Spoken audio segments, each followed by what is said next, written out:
So we're live. Hooray! We're live. Hello there, folks. So today's episodes of Würfelcast, it's episode number 4 already. And we're gonna go through. Is it this week? No, it's 2 other episodes are coming next week. Seems so. But yeah, we're gonna have 3 episodes in quite a short period of time. But That's okay. they're all kinda connected to each other. So we're gonna take a look at the past, then the present, what are the best games of 2018, and then the future, what are our most anticipated games of 2019. So, without further ado, first of all, I want to say that there's a chat as well. So if you tune in, you can always say hello through the YouTube chat, and we're gonna say hello back. You can ask questions and discuss things with us. We're gonna talk about some recent plays first as well, and then we'll go to the topic top 10 games of 2014 and before. So the game should be at least 5 years old. That's Yeah, so old. yeah. Do you want to add something, Kyle? No, I'm excited to do this. I mean, I'll have some comments on it a little bit later as we go along because I mean, 5 years isn't really that old, but well, Mm-hmm. let's see how it goes as we get into it. Good. Or do you want me to tell Uh, a riddle? I can tell a riddle if you'd like. yeah, you can do one. Let's do that. All right. Riddle me this. Why is an orange like a bell? The answer is because both are peeled. Oh my god. Let's They haven't improved. yes. No, please don't do that anymore. But without further ado, let's go to the recent plays, or do one more riddle. One more riddle. All right, You want another one? just one more. We have Okay. Mountains of Madness. Mount me. You see, beautiful. Oh, it is beautiful. All right. Well, hmm, I'm not going to tell another riddle. I'll save it for later and I'll surprise you midway through the show. Oh my god, I can't not be you. invited too much. All right, all right. Let's see that. Anyway, let's go to the recent plays then, and I can start right away because I just finished a uh, game with my colleagues from work who are not gamers, who haven't, some of them haven't really played any of the strategy games. Maybe they played like Monopoly or something like that, something simple. But we played Scythe, and we played it because we started the campaign mode of Rise of Fenris. So that's something really cool. I just had an announcement, like if somebody want to join me, try some strategy games as well. This is a cool games in that setting, whatever. It's really popular, and quite a few people answered. So now we're playing the 5-player campaign of Rise of Fenris of Scythe, and the first game, though, for some of them, it was quite hard to grasp it at first. I mean, like what to do on your turn, like the top row action versus the bottom row action, the order of them, and eventually if you build yourself up, you have more options, more different things you do. The enlist action lets you get the bonus from players on your left and on your right, and it was a little bit of a confusion for them, but eventually they got it all and they liked it, and we're gonna go further with 7 more games. So Oh, far, it well, that's was it good. was it was good. It was good. So I had everyone a knows about Scythe. I'm not going to talk about Scythe too much. So Yeah, I had a good time with the Fenris campaign.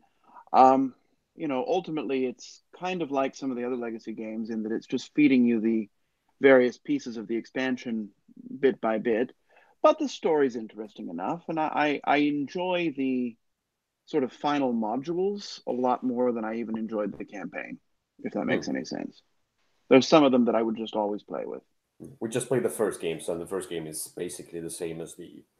Yeah, the first one's pretty straightforward, except you've got you're sort of learning the bonuses you can get and things like that.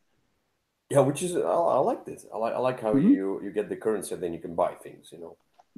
Me And you kind should, of because why not? because the money's not worth anything at the end. But there are the end game condition is to get. No, the end game. I think the if you win the episode 8, that's where Yes, you win the game. Yeah. Right. And so the money that you carry over, you should spend. That's not a spoiler. The rule book will tell you that too. Yeah. I was thinking So, about like, is it wealth worth anything? Why I need to win my first game, and second game as well, I well. mean, you'll see. You'll get some. It'll all sort of tie into everything again. But go ahead and use the bonuses, and don't be worried about saving them for later because you can only, Good. I think, buy one thing per game. So you might as well do it. Anyway, well, I'll be excited to hear if you liked that. I know you were really excited to pick it up at Gen Con. Oh yeah, So, it's I can finally. That's the only way I could get it, just to play with my colleagues, because they're like open to gaming right now. And I was like, let's mhm. do Scythe, and one of them is like Okay, extremely excited. So, good. Excited? ex- Sorry. Dick All right. Circus. Yeah. Well, riddle me this. Which president wears the biggest hat? Uh, the I don't know. The one with the largest head. All right, sorry. Your recent play now, please. My recent play. Well, one of the recent plays that I played, and we played it on the cruise, and it came out. I literally received it the day before the cruise. Was sort of the talk of the week is Wingspan, and we played it a couple. I played it a couple of times on the cruise. I played it once before, and I've played it a few times since. It's this is from Stonemaier Games. It's the new sort of engine building game all about birds, and it's fast, and I've enjoyed it quite a lot. I'm still not tired of it. I think I've played it about 10 times now, and I'm still enjoying it. I played just last night and had a good time. Sort of tried something different, Mm-hmm. and I've really been impressed by how much variety there is there. Now, I mean, I don't know that it's going to win any awards as the most innovative game ever, but it's certainly an interesting, fresh take on some of these maybe longer engine building games because this one is relatively short, relatively straightforward, and there's a lot of choices, but there aren't a lot of moving pieces, I guess is a better way to say it. Yeah, it's all about maximizing your own wealth, kind of. This game is all about that in a very light form, and it's extremely straightforward. That's my opinion It about is, the game. but I've actually the more I play it, the less straightforward I find it. I find that to do well at it, you kind of have to go in with a plan and try and do specific things. And I found that the way that the various pieces come together is not as straightforward as it might appear on your first play. Yeah, and also you go here because you want to get the bottom row bonuses, like similar to Scythe, where it's the top row bonuses. Basically, you get the bird out, and then you have those uh, brown abilities and so on, or you Mm-hmm. have those ongoing red abilities with red, whatever. But I mean, yeah, it's. I would see, yeah, I can see that this is not that straightforward as if you played more, because you get into those strategies, you get into how to maximize it early on in order to have a Yeah. well-oiled machine. Yeah, and I, I like the combination of I like the combinations of you know you need to do that in order to do that, but then you need to pay for that, but you can get that from the other side. So yeah. it's a nice I, engine. I I have found that an interesting thing about this game, as opposed to similar, sort of relatable games, is that the all of the resources are plentiful, are readily available if you want them. The only thing that's truly limited is your very specific number of turns, because you have, I don't know what, 26 turns, 26 actions over the course of the game. And so it's sort of making those so that they work together with the specific goal set that you have and the specific end game scoring cards. And I find that when I've focused on that and maximizing that resource, I've not only enjoyed the game more, but I've also done better at it. Because it's tempting just to do something because you can in Mhm. that game. Yeah, I played only once, but what I feel about this one is that eventually, and I know the expansion is in the works, but there should be something that makes you different, maybe. Symmetry adds a symmetry to the game. At first, yeah, you should learn the game by playing it a few times, But I feel like for me, it would be just playing a few times and then forgetting about this one because I really liked it. I really liked my first play. But I see doing the same thing and kind of a still for me a little bit too straightforward thing for what it is. And I want some spice in it. I want to be different, you know. I want to be a different bird collector. And it's not like yes, I Different bird already get collector. yeah, I mean like I already do different birds, but we can just like I don't know. What one thing I liked, one thing I would give like 5 out of 5 when if with my review format, as you know, I give points for different categories like components artwork and so on. I would give definitely components artwork is great, and the theme I would definitely give it 5 out of 5 because you're kind of a looking, yeah, I don't know, you just watching birds and collecting them, like doing photographs, whatever you do. It's not as strong of a theme when you play the game. It's a little bit too abstract, but has it has cool things in it. The art, the theme itself, it's so different from what you usually get in games that it makes me want to play this game.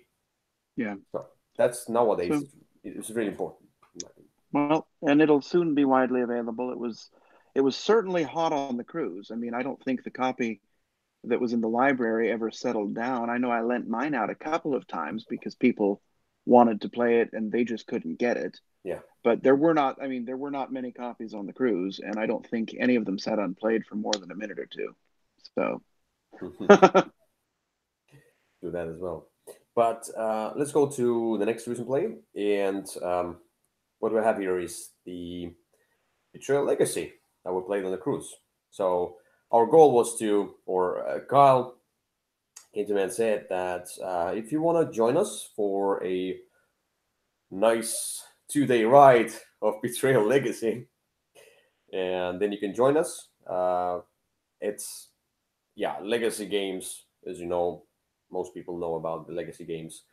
You go through the kind of a like campaign, but you change things permanently, and you do some things that, and you make some decisions that impact the future games and so on. And eventually, with this Betrayal Legacy, the cool part is that you can play Betrayal after that with the same copy, but it will be your own unique copy of Betrayal, which is a right. nice part. It's like Charterstone. It's like, but you know, I don't know if you can play Pandemic that way. I don't know, but You no, Pandemic doesn't work after it's done.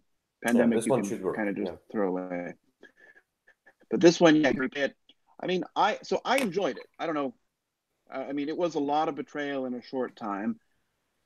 And Yes. my thoughts about it are it has the same problems as Betrayal, and it has the same, I guess, positive features as Betrayal. If it's not like you're going to love one and hate the other. If you already like Betrayal, this is a great way to experience it. If you couldn't stand it, then this isn't going to change your mind. Hmm.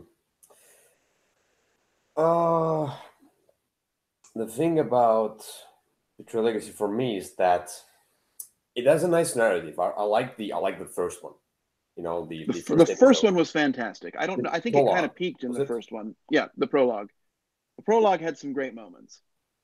Yeah, I really like prologue because um, it had a really cool surprise. But then there were like more chapters, like 13 chapters, whatever, and it's a 14 player game, a 14 place game. Yeah, was it 14 plays Yes, total? 14 Yeah, plays. Mm-hmm. 14. Yes, and some of the haunts were nice, some were unbalanced. That's the betrayals main Sure. problem, basically.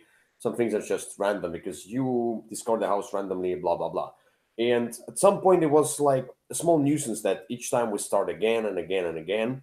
The progression of the story was within the book and the haunts, but it wasn't in the gameplay itself. I couldn't feel a huge progression in the Yeah. mechanics that I would have loved to feel more. And that became maybe we played it too much in a row. You know, we just played Betrayal Legacy like 2 days straight without Mm-hmm. stopping, so nothing else. So maybe that one that wasn't the best solution to that, but that was the only way to play it, or Yeah. at I least. mean, I agree with you. Some of these scenarios were more enjoyable than others. And the way that it works, there's a few branching paths, and the ones we ended up on, some of them were great. I found the last one, however, to be just completely tedious. Oh, I it was thought tiring. Yeah. the story came to a crashing halt in that Yes. last scenario. So it kind of ended on a bit of a sour note. It didn't spoil my whole experience, but I just feel like that last scenario could have been a lot better than it was. It did spoil mine because I because if the end game is so unsatisfying, and it was so unsatisfying, it was very repetitive, Mm-hmm. then it kind of yeah, it gives him a sore taste, and then eventually it just I, I think because of the ending, I didn't like it even more. But I mean, Yeah. I like my experiences separates things in that whole Yeah. package. But one more thing about this legacy is also my disconnection with it is because this one tries to be cooperative game and then throwing in a traitor. That's Betrayal's Right. concept. And the biggest concern for me is that we start cooperatively as one family, and then there are traitors amongst us, and those are always different traitors to different players. It kind of, Are you for me, it sure? disconnects from the yeah, what you had like kind of same, but I mean, like, it disconnects from the story, in my opinion, because at least for me, it disconnects from the story because uh, who cares what's the story? Let's see who gets the hunt. Yeah. Who gets to be the traitor. I don't Yeah, want to I follow anything agree else with actually. that. And the other issue is there were some serious component issues in the game. Oh, phew, Um, to bad the components. point that, for example, there were those tokens, and they were supposed to be single sided, and we had to have them face down so we could do two of the scenarios, and they were double sided, and so we had to fold up cards and tuck them inside. There were just some poor component choices, and everything was very hard to write on. Those boards that we had to write on, you pretty much had to engrave it in order to get anything down. It was just very. There were some. I don't know. I wish that they had maybe workshopped some of the components a little bit more. Mhm. And I don't think it's a spoiler here, and I'm sorry if it is, but just sorry. Companions. That's the new mechanic. It's not as you have a spoiler here. So the companions mechanic, The companions. What do you mean? the ones that were, it wasn't in the original Betrayal. What do you mean by companion? I don't remember what. I'm trying to think what you mean by Those companions. people, those people that have special abilities, whatever. Oh, okay, yeah, I think you call them companions. yeah, okay, I know what you mean. Yeah, the I think they were the inhabitants is what they were called. Oh, sorry, Inhabitants. inhabitants. Hmm. Sorry. Yeah, yeah, that's not really a spoiler. They're just some tiles that have a feature on them, and it has a special ability that might change from game to game. Um, It was sometimes it was nice, sometimes it was a little bit too much, a Annoying. little bit too Yeah, fiddly. I don't know what to say about this one. yeah. So yeah, So I mean, again, I enjoyed it a lot. I'm glad we played it, but I don't know that I'm going to rush back and play it again. yeah, it's still. Somebody asked me about this when I said, if you like betrayal, sorry, if you have original betrayal, you will enjoy this legacy aspect added to betrayal. If you don't like betrayal, it will never change your mind. Yeah. The It's same. also maybe a good way to learn betrayal Yeah. because the first scenario is very slimmed down and it kind of gradually teaches you all the various mechanisms. And so, I mean, I think that prologue scenario, the prologue was really almost the highlight of the whole experience Hmm. because it sort of captured the betrayal essence and did it in a good way and in a way that was memorable and that was fun. And the rest of it kind of was chasing that particular high. And I don't know that we ever got that high again, especially not at the last scenario. So, anyway. Oh yeah. Yeah. Let's go Yep. to your next recent play. All Betrayal right. Legacy Well, not really commented. I was going, well, here. So, the recent play that I played is, I played it on the cruise and I played it again yesterday, is Yeah. Comanauts. It's the new game from Plaid Hat Games, designed by Jerry Hawthorne. It's the second in his series that started with Stuffed Fables, where you have this adventure book and it has different maps in it, and you sort of play through the maps, and you have sort of a story that you're working through. Sorry, I haven't tried it. Um, So, and yeah, it's, you didn't try it with us because you were doing something else when we played it. We played it on the crew. So I played it at Gen Con, and I played a scenario, and it was good, but it had been several months since then. And so I tried to learn it out of the rule book, and I learned a few rules wrong because I was kind of reading as I went. And so we made the game a little harder for us than it needed to be. Mhm. But essentially, this guy has developed this doomsday or this world-saving device, but it has a glitch, and it's become a doomsday device. And he's also fallen in a coma, and you got to wake him up so that he can help turn off this doomsday machine. And so you're sort of going into his mind and experiencing various points in his life and trying to overcome some of his inner demons, which are various things like selfishness or regret or I don't know, fear, various negative aspects that you're trying to combat. And you're taking various characters that he remembered from childhood or from a movie or something, and you're just sort of playing through the story. Um, it's a lot of fun. The rules are not as intuitive as they could be. It's almost, I mean, so so first of all, it feels, you can definitely see the design pedigree between this and Stuffed Fables and Mice and Mystics. It's sort of, and it's almost more story than game, but the story is enjoyable. The game mechanisms are enjoyable. And the way that you work through it is you sort of have five possible locations that you could visit, and you start in one, and as you're going through you accomplish tasks and you learn which of the locations has the big boss that you're trying to beat. And so then at some point you're able to make a jump to that location and play through that scenario and Mhm. and fight that boss. And that's fun, but I almost wonder if it would have been more fun just to start the scenario and play it through without the jumping around. Mhm. Because the I jumping around is very disruptive. You like clear the board all of a sudden and flip to a different area, read a different story, and all of a sudden you have a different set of goals. And it's fine, it works. It's not, it's not game breaking, but it does make the game take a little longer, and it I don't know, it adds sort of a deduction element into a game that might not have needed it. hmm. That's interesting because for me it will be also a little bit annoying, I think. Because like if you think about the progression of, let's say, Mice and Mystics, where Mm-hmm. um, there is some kind of a part that you go through in the scenario where you read about that, and then you go further by just turning the page in the, the storybook itself, and the tiles are basically the same. So, or like you get the new ones, but it's two Right. separate elements. So Mm-hmm. they kind of change smoothly. Yeah, and Mice and Mystics, you take a chapter and you play it through. You start at the beginning and you go to the middle. Same thing with Stuffed Fables. You start at one, at the beginning and you sort of play it through and you get to a resolution. You win or you lose. You sort of take this narrative through.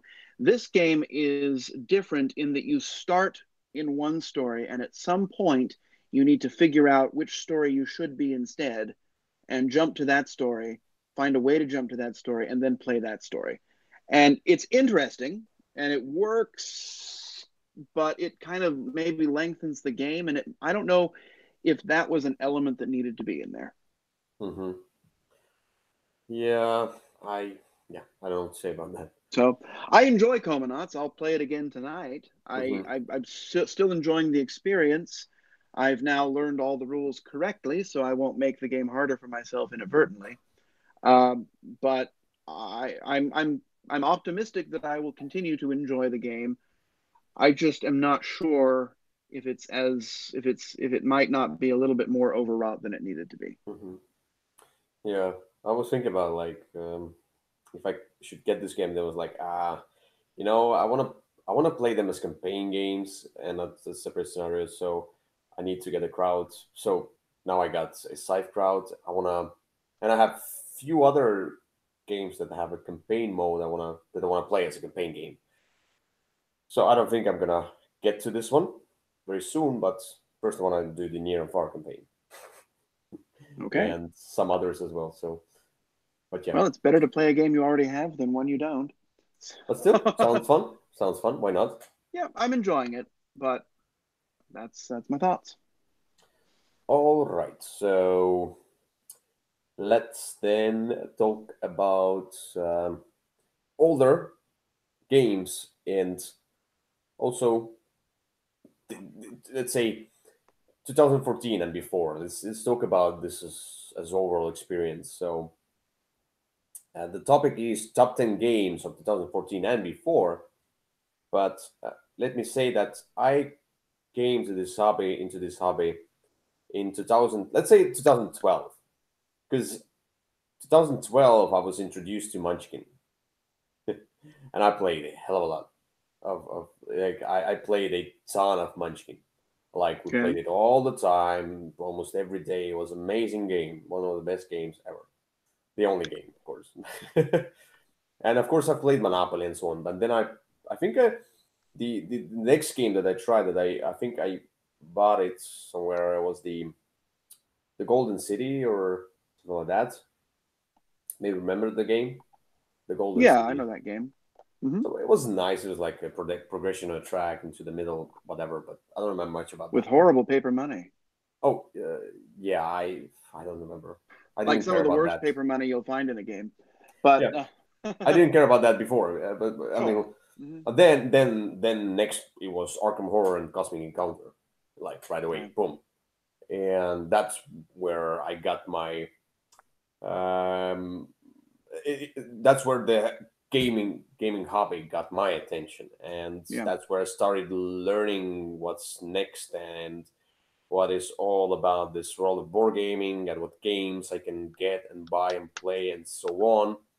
And I started just just collecting a lot of information and learning a lot of information. And my passion was more about like my passion was the same with like playing games, getting games, and just learning a ton of information because I wanted to Yeah. know a I wanted to know everything, all the news, all the new stuff, all the different games, and I've always felt like, oh, I achieved something by just knowing so many things. And then eventually I got into YouTube as well and doing the channel, and then getting connections with the publishers as well. So basically, I started in 2012, so I don't have a huge experience in the board gaming world, only starting from 2012.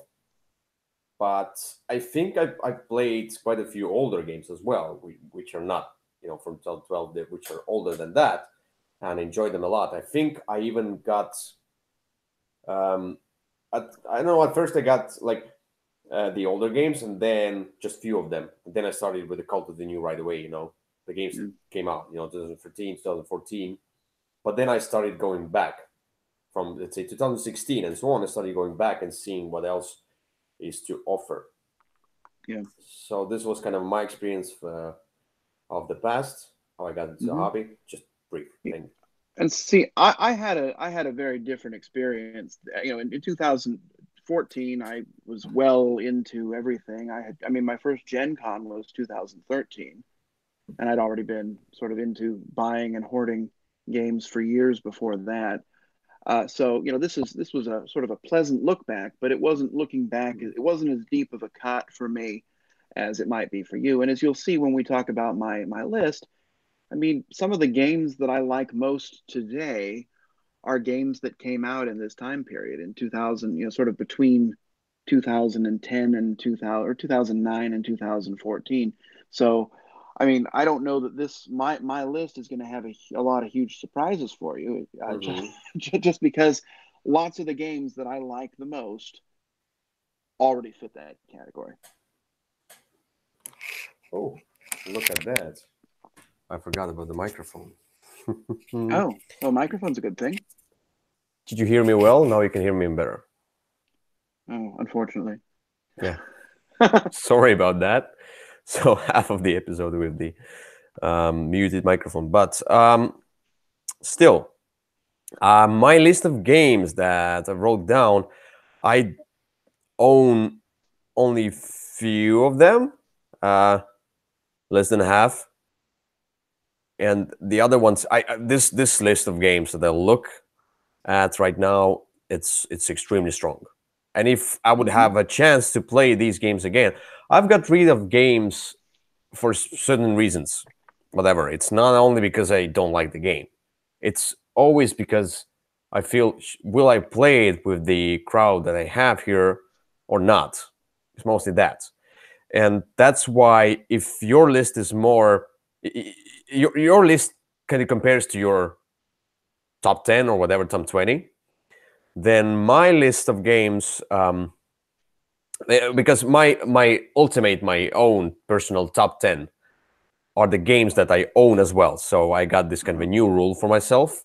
And I also did I recorded the top 30 to top 11 as well. And where I talk about that, I talk about my new rules. So some games that I adore and I will play them again that are not in my collection are not in my top as well. So only the games that I own. It's kind of a like, it's not even like my ultimate top that I have ever played, but my personal games that I have chosen for my shelf. Yeah, So that's where the difference with this list is bigger, you know. very well. So should we go to number 10? Yes. Number 10. So top 10 games of 2014 and before, and my number 10 is a civilization building game, and I forgot about this one. I got rid of this one for a certain reason. I don't remember exactly, but probably because I couldn't play with anyone. But I remember enjoying it a lot. And when I think about this one, I would definitely play it again. I still feel like I love this game just looking at this game, and that's Patch History. Ah, And yeah, Patch History is a kind of a tile laying game where you use those cards. Like the production wasn't so great, but it was okay, and there was some typos as well. But the I like the art, and I liked the card laying mechanism. You lay cards on top and beneath. It's like a Honshu type thing as well. yeah. If you played Honshu, more recent game, but Patch History came out 2013 first, and then the bigger print 2014, I think, or something like that. But it came That out might be right. 2013 anyway. So I like the patching mechanism. I Oh, also like how you must get rid of some spaces and you move I on think those different tracks, and you put those workers down, and then you can go the war side or the trade side to attack and so on. It was very Euro-y. It wasn't like there was no direct conflict there, to be honest. It's just, I'm gonna get some things from you. I don't remember exactly how the war uh how the work worked, but you can break alliances or you can, start the yeah, alliances and trade with each other. Those trade routes were really cool, and also all those monuments and those abilities on the cards, I enjoyed them a lot. And also the bidding mechanism, I like the bidding mechanism. I liked how you can eventually, you see the cool card, but then you make somebody else spend a lot of money because they think you want to get this card, and then you get something else because you don't really care about any of the cards. But those great people and wonders, and it was just, oh, it was. I look at this one and I remember it being a lot of fun. That's Patch History. yeah. I mean, I played Patch History back in the day. I think I got a copy when it came out of its after its first release on its first reprint. I got one, and I enjoyed it. I always I think I found it a little bit too hard to teach, Mm. and Hmm. so it never really took off for me.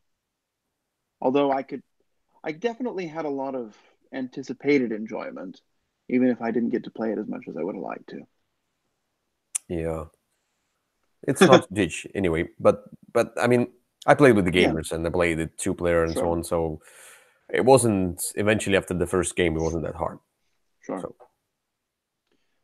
your number Well, 10. my number 10 is a game that came out in 2007, and I still hold that it is one of the most fun games, or at least half games, that you can play, and that is the game Galaxy Trucker. Mm-hmm.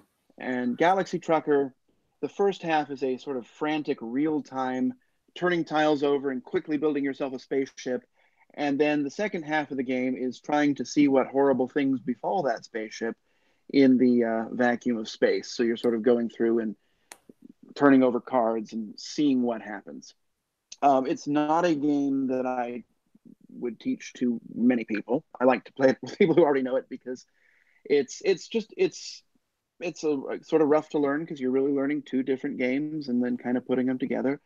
But it's just a lot of fun. I've always enjoyed it. There are too many expansions, and that's another problem because they're difficult to separate out. And I kind of keep all of them together because I don't want to separate stuff out, and that just adds another barrier to learning.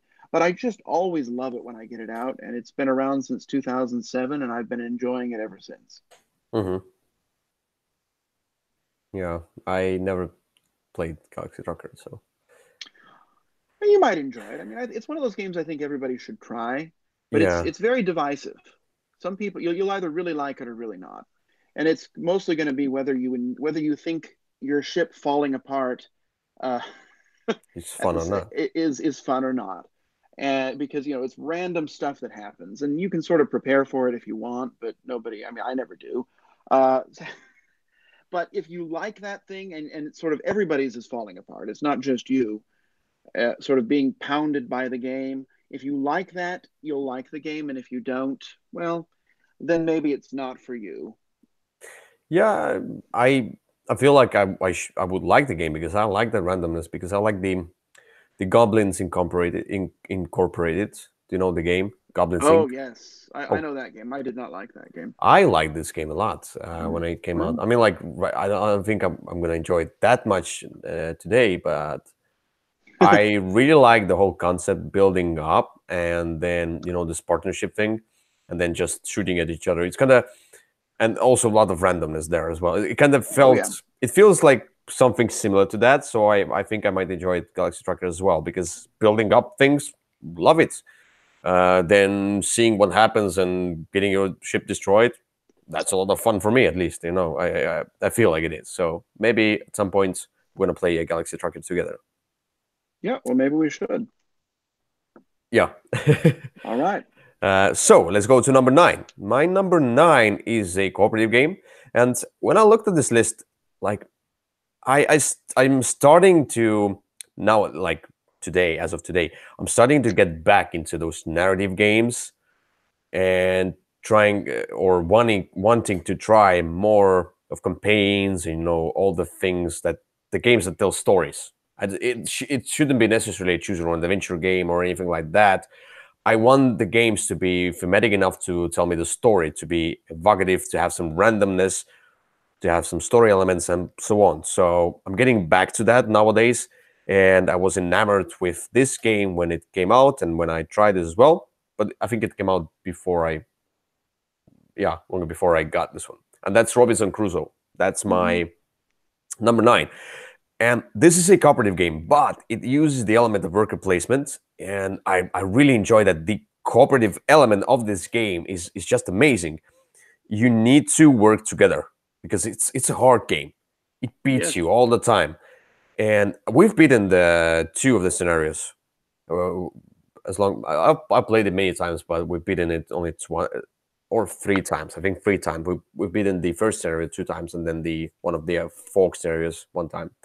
But it's such an amazing cooperative experience because you really feel like you are trying to survive and you need to work together. You go hunting, I go do that, I go build that, and there's argument as well. But you all do your own stuff. And although there might be some alpha gaming, but we didn't have that one, and that's where I think the experience was even better. And then those story cards, the event cards that get shuffled into the event deck, and something that you get might bite you in the future, and that was amazing. Might. And or will, yes. There you go. And some that's where you do those different decisions, and you build some I really like the inventions cards though, where you build stuff. I like building things, and it felt like I'm building up uh, to survive even better. And then the worker placement, then the narrative, and the art. The rule book was terrible, but once you get through it, this game is it's an amazing experience in my opinion. I love it. Yeah, I don't I know would it agree anymore, of with that. course. I enjoy that game a lot. The only problem with that game is that it is one of the few games that I could play it and then I could pick it up a year later and I would have to learn it all from scratch because there are Yes. lots of rules in that game. And although Yeah. I'm pretty good at keeping lots of rules in my head, that's one that I just can't keep in my head, and the rule book isn't great. But I mean, I definitely agree that it's a lot of fun to play. It's just there's a learning curve every time I take it out of the box. So, but yeah, I agree. It's a great game. So you're number 9. My number 9 is a game that came out in 2006. It was reprinted a couple years ago, but it is a civilization game. In fact, it's for some people the civilization game, and that's Through the Ages. Hmm. Through Mm-hmm. the Ages is a game that I just love to play. I don't love to play it with 3 or 4 people. I love to play it as a 2-player game, but it's because it's very long and it's very, there's a lot of interesting mechanisms at play, and you're sort of building your own machine that you can sort of mine to get points. And it's just a lot of fun to watch all the pieces fit together. It feels very elegant to me. And, the artwork is just okay. The newer rules are better than the older ones. The newer components are better than the older ones. Yeah. But even with my old 2006 Through the Ages, I had a great time. I played it many times. I mean, probably more than 100 back in the day. It's another one I mean, if you want to talk about a learning curve, you definitely have one here. And it's one I really can't say enough good about. It's one game where I can play for hours and not notice the time. That's the one where I feel like, yeah, it is too long for what it is. And that's with civilization games, I want to play with more players. This one is better with less players, in my Yeah, opinion. in fact, for me, it is a 2-player only game. I don't think I'll ever try it So, with 3 or 4 again. and that's where That it just takes adds time. yeah, that's where it takes away from my civilization experience here. And I liked it. I like the process and everything like that, but it was a little bit too abstract for a civilization game. So I I don't agree. I just don't agree that this is the best civilization game. I would say this might be a great heavy Euro game, but It as long definitely as is. civilization games go, there are better civilization games. I would myself even consider Sid Meier's civilization. You know, the newer one, the Fantasy Flight Sid Meier's civilization, the 2010 one. I did not like that one, That I but this one is that one was also too long, but that one was it's too a long and it better was too civilization complicated. game. So Well, I mean, we'll disagree on that. I mean, I think in terms of civilization games, if I'm going to play one, it's going to be hard to supplant, more than 10 years now. And but I'll agree that it's very tough to teach and it's very long. And those mm, are reasons why it doesn't get played as often as it used to. yeah, it's a little bit too hard for me. I mean, like I can grasp it, I can get it, but I don't want to learn too much. It's just too Yeah, much for me. no, there you There are go. better heavy Euro games. Okay, That's why so it's on my list and not yours. yeah, true that we don't have to agree. Now let's go to number 8. My number 8 is a bigger game. So I found myself putting bigger games on the list that require more learning and are thematic, and the games that have been kind of classics for me. And that one is Merchants and Marauders. Hmm. When I think about this game, and I don't own it anymore due to some reasons, just not getting it on the table. Due to some reasons. But when I think about this game, I think what it does. So I played there are those different video games. One of them is a Russian company game, but Corsairs, whatever. There are different pirate games.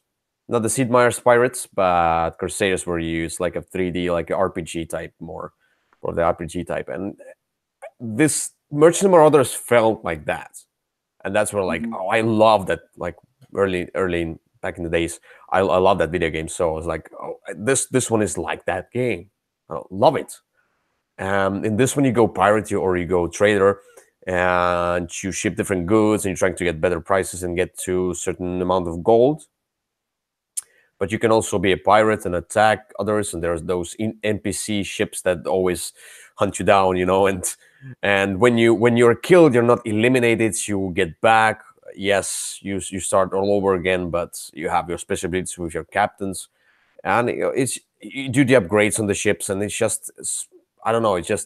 It's random, but it was so much fun doing your own thing and anticipating the end game and fighting with the NPCs and the other players, less with other players, more with NPCs, but you get glory points eventually. So it's like Scythe as well, like where you do a certain thing to the max or whatever, and then you get a star. Here you Yeah. also you do something specific in order to gain glory. And you do those, sometimes you have those missions as well. The you heard rumors in tavern, whatever, and then you go and do that. And it was so much fun. It was like a sandbox game. And when I think about this one, I would play it again. I would definitely play it again. And I would play it with the expansion, but the expansion has modules, but I don't know. I didn't have the time or Yeah. desire to learn the expansion too much. But I still want to try it with the expansion, with maybe certain modules that are thought to be the best. So, Yeah. Merchants and Marauders. I liked that game. I haven't thought about that game in a long time. I remember it being fun. I remember it being really long. And I think that I might have heard it because I think it was, and it's not one that works well with two. I think you needed three or four for it. And it was just always hard to get a group together for Yeah, that long of a game.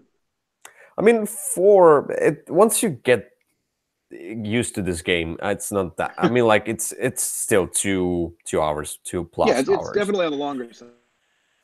But I enjoyed it a yeah, lot. I also remember that the treasure chest didn't fit very well back in the box, and oh, you had to disassemble them. you need to disassemble it. Yeah, Yeah, disassemble. and I hated that. So Well, it was really easy to put it together, so I didn't care about that. It was extremely easy. So yeah, but this the setup took time as well, quite a lot. But Mhm. one thing I want to say about this one, for me, it's still I haven't played many of these games. I want to try some of the other pirate games as well. Like there was I don't remember. I have it. I think I have it in my wish list, but I don't remember what was the game. But I think this one is the best pirate game ever played. Though I haven't played many pirate games, to be honest. Yeah. But this one just gives me this piratey feel to it.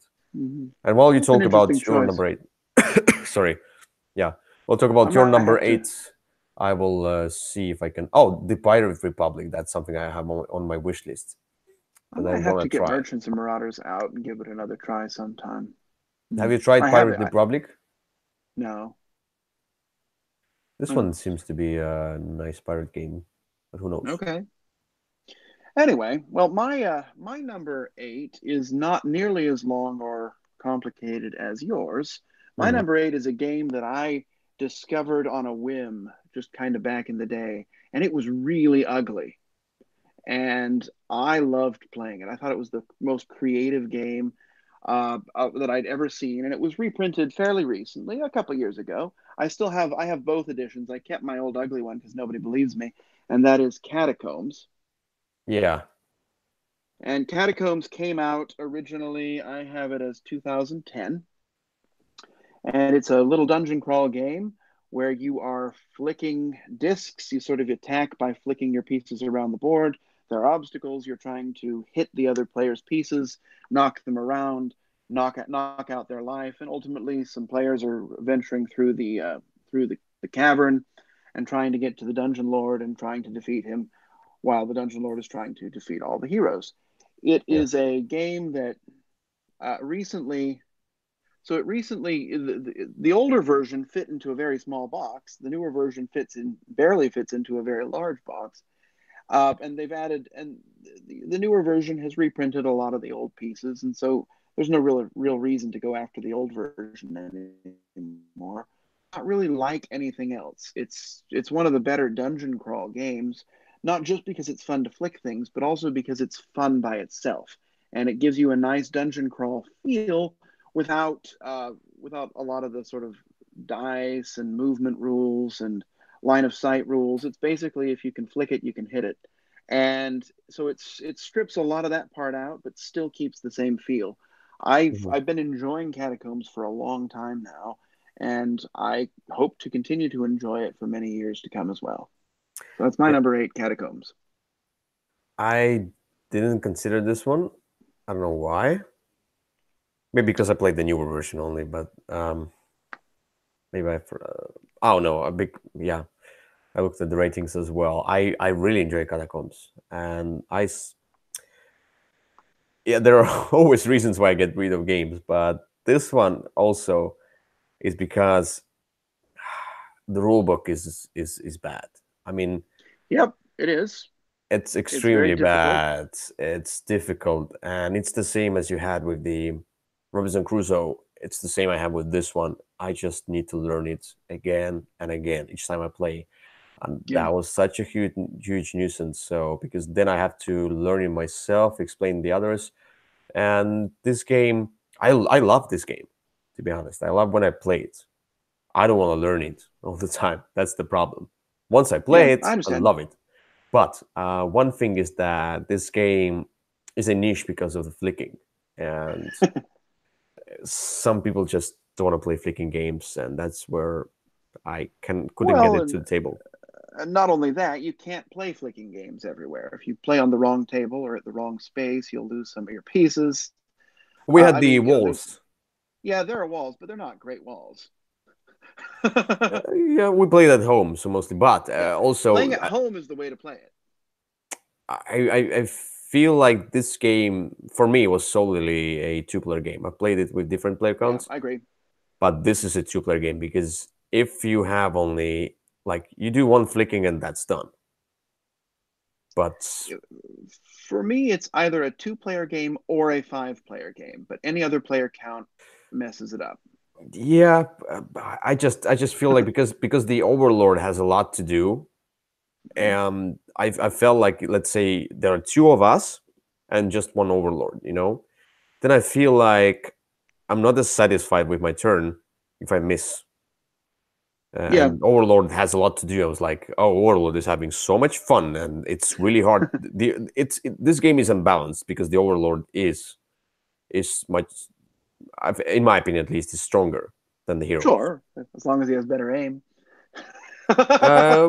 Even with like I played with people who don't have a big aim, but good aim, but it was still unbalanced. Yeah, I wanted heroes to have more money, have better abilities, and so on. So it just felt unbalanced. There's a small issue with yeah, that, in my opinion. But the other part is that with two players, I can control all the four characters and I can strategize and then place them in different spaces or whatever, flick them on different spaces and so on.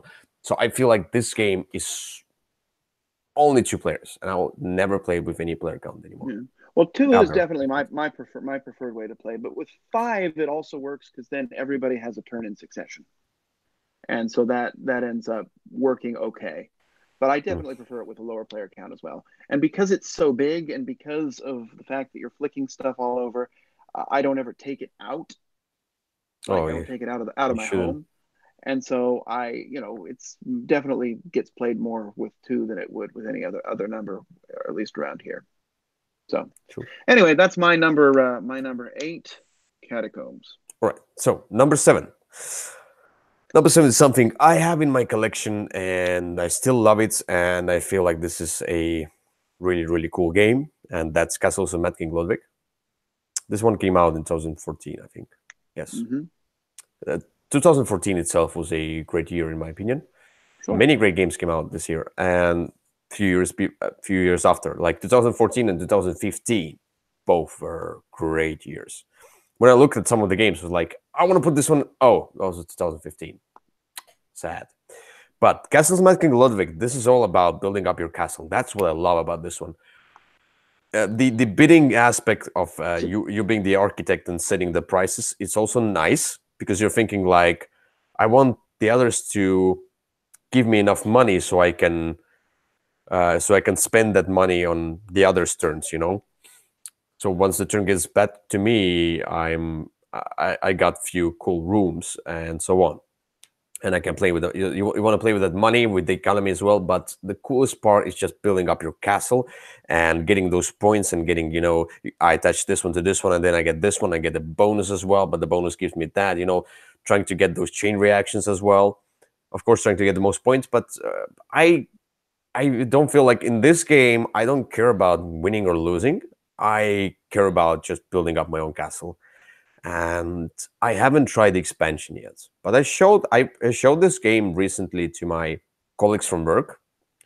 Um, yeah, some of them played Scythe today as well. But this this was like for one of them at least, it was like it was super excited about this one after he played it, like because he's like, I want to try the expansion now as well. I want to try those modes and, you know, things, because this one satisfies.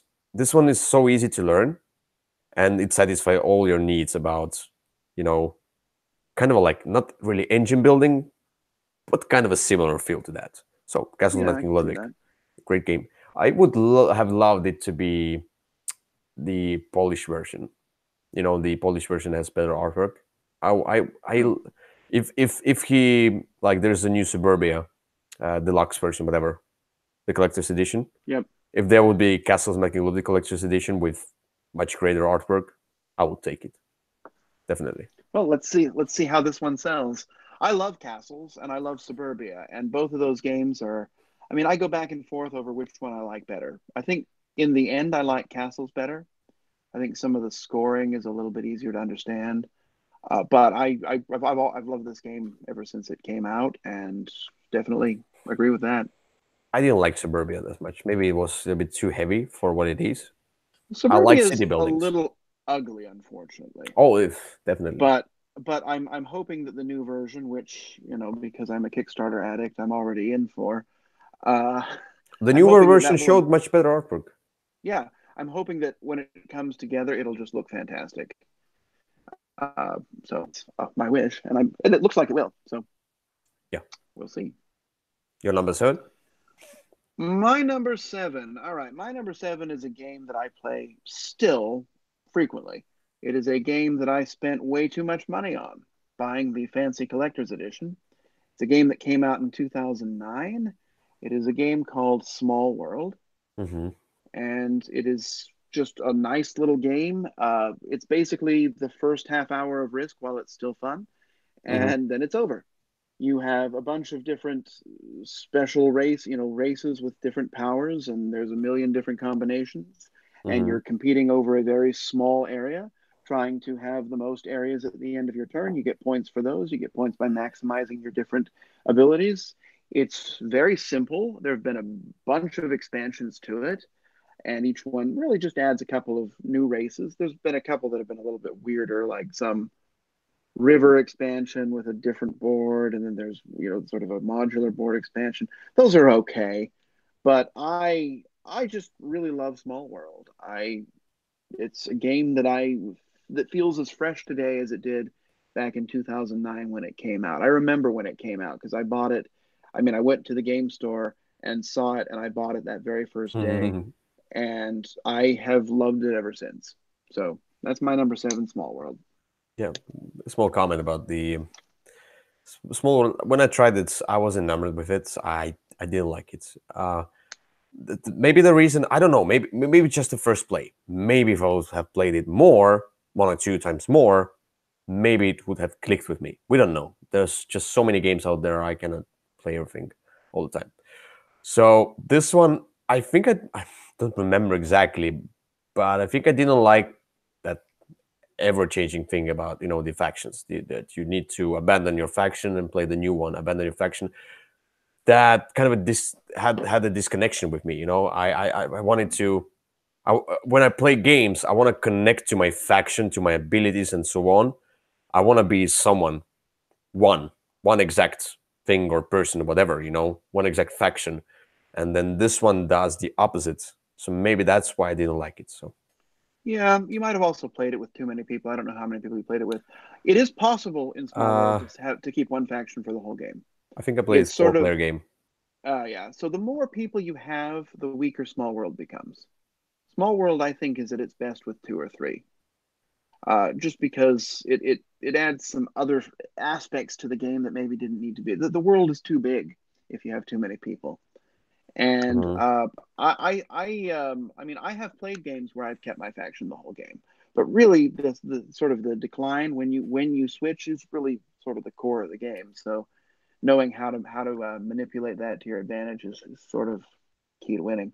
But it's I don't know. I would play Small World today if somebody asked me to. Yeah. Anyway, let's go to number 6. All right. So my number 6 is a game I feel like I don't have it in my collection anymore, but I'm I want to get back to this one, and maybe I want to get this one back at some point to my collection because this was I it was a great game, and it is a great game, and that's Archipelago. I just started thinking about Hmm. the nostalgic moments. Archipelago is for me is a 3x game where you have the exploit, expand, and ex- there's no exterminate basically. Yeah. So I Yeah, was just I'm listening. there's no war. I don't remember all the Not really. Not X's. really. Yeah, there's just go away. It's like the same with the scythe. Just go away. I'm Mhm. taking over. There's no such It's exact not heavy in exterminate combat. in war. No. Yeah. So, but I loved how you. First of all, this game is amazingly gorgeous. I'm not talking about the boards, the different boards, the market board, whatever. I'm talking about the tiles themselves. It makes the game, and it's so gorgeous, and you are exploring the island. That's something as a theme for me, which is extremely interesting for me at least. And with this one, you build those different buildings that give you different benefits, and you collect resources. It's very, I mean, the mechanics are very straightforward regarding there's nothing new in this game. But this game came out 2010, something like that. Yeah, that's about right. And it feels like a bigger game. It feels like a more complex game, but it's really not. It's not very complex game. And there's that worker placement thing, like when you put those discs down and you do all those different actions as well. And I always love the exploration action of this game and just building up. It's the same thing. I feel like I'm building up something, my faction, my civilization, my whatever, my city, and it just an amazing experience. I haven't played in a while. I Yeah. just from the nostalgic moments, from Uh, remembering the game. But I still feel like I love it. I want to get it back. yeah. So Archipelago, the one thing I have to say about it is that it's a fantastic game. I really love it. I actually, now that you've mentioned it, makes me want to, while Victor's here, pull it out and play it because Not without I uh, me. No, please. I just remember really liking the game. The only problem I have with the game is because everyone has a different end game, you have to rely on everyone to pay attention to the end game cards. Yeah, that's something I would maybe change like, when I do So the new it's edition. yeah, and so it's a little fragile in that regard. But that's But where the excitement comes in as well. oh, If everybody absolutely, pays and attention, that's part of the fun, and that's part of one of the best things about the game yeah. is that everyone you don't know when the game's going to end. You have your own way, and there's a public one, and then everybody else has a private one. It's also fragile because if somebody isn't paying attention, and because all the cards are done with symbols, if someone doesn't understand the symbols, it could potentially ruin the game. But you have the Um, reference sheet on the end of the rulebook. In the end of the you rulebook. do. That's not the most easy reference sheet in the world to use. I'm just Yeah. saying it's a game that I love, and if they had maybe taken sort of an Imperial Settlers take and put words on the cards instead of symbols for the end game goals only, I think I would play it a lot more. Yeah. I think it would shoot up to my top 20 games if Oh yeah. if it were not for that piece of fragility. Hmm. And plus, the cool part about So, this one was deducing what other players want to build up, what mhm. from Oh what they want yeah, to get the points, the coins, the points, whatever. Because it was like, oh, he's building a lot of those markets. I mean, like, should I start exactly. building them too? And then you get the because you kind of anticipate that he will reveal that he like whoever builds the because every objective works for everyone.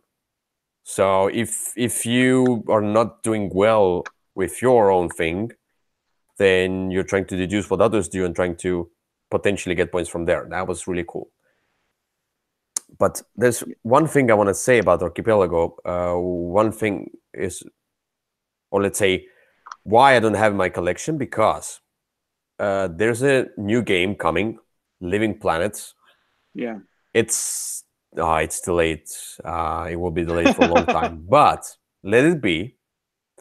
But Christopher Bellinger, the same designer as with Archipelago, um, it has this new game, Living Planet, will have the vibe of Archipelago and do things differently. And in my opinion, I've done the preview, and he's explaining the game. This game will do. This will solve some problems. It'll do better than Archipelago, in my opinion. This one will be kind of a spiritual successor to Archipelago, and that's where I think I will get my Archipelago back to the table with Living Planet. So I'm really excited for Living Planet too. Some of the things that he was talking about in some of his various updates that he's done. I mean, it's I agree, horribly delayed, unfortunately, but we'll see. However, having had this conversation, it just makes me want to play regular Archipelago. So maybe I'll have to for do me too. Yeah. So that. your number 6? My number six. My number six is a game that I play all the time. It is from 2013. It is Wait, probably the best. Oh, let me guess. Let me guess. Tell me something else. Yeah. it is the best trading in the Mediterranean game there is. Is it the Concordia? It is the Concordia. Yeah. Concordia is my number six. Concordia is a game that everyone that I know likes, and so it means I get to play it a lot. It just came out with the new Venus expansion, which I have but haven't played with yet, which doesn't look like it changes very much. It just looks like some different role cards. Or you can play with a partnership variant, which I'm not super interested in, but I'll try and maybe love. Who knows? But it has some more maps. There's a bunch of different maps for it. The Salsa expansion gives you special abilities that I think Mm-hmm. is pretty necessary. It's sort of it's a rondel game without a rondel. You've got a hand of cards, and you're choosing the role you want to use, and then one of them will allow you to pick up all of your cards. And if you time it right, you can get different bonuses. That's sort of Mm-hmm. the core mechanism. But what you're doing is sort of expanding, and you're building as you build. It's not a deck building game, but you're buying cards that are going to work toward how you are going to score. Because there's 5 different ways to score. Well, only 4, because one of them you can't buy. You only get one for the whole game. But there's 4 or 5, maybe 4 or 5 different ways where you can get cards that will let you score for different things. And so you pick a way you want to do it, and you buy all the cards that help fit with that, and you're just sort of going out and doing your thing. It's tied in money, but it's not. But you can always find something you can do. It doesn't take very long if people know what they're doing. It's one of the few games that I even enjoy at a higher player count. Uh, it's just a good game. That's Concordia. I haven't tried it because trading with Mediterranean, it's kind of not my theme, and this game doesn't look good. It looks. Oh, it is a dry Euro, and it doesn't look great. Some of the newer artwork's better than some of the original artwork. The But salsa box looks terrible, but it is a good game that stands on its own, even if it's as dry as toast. why am I still like it? You might. I think that's one you should try. I don't think it's one you should buy. I think you should just try it and see if you like it. Mhm. But I Yeah. meant to try, didn't have time. So yeah, but my number 5. So let's go to number 5 now. My number 5, and you can guess it, is the game that probably inspired Commandants and Stuffed Fables. Mice and Mystics. and that's Mice and Mystics. Yes, All right. Definitely inspired them.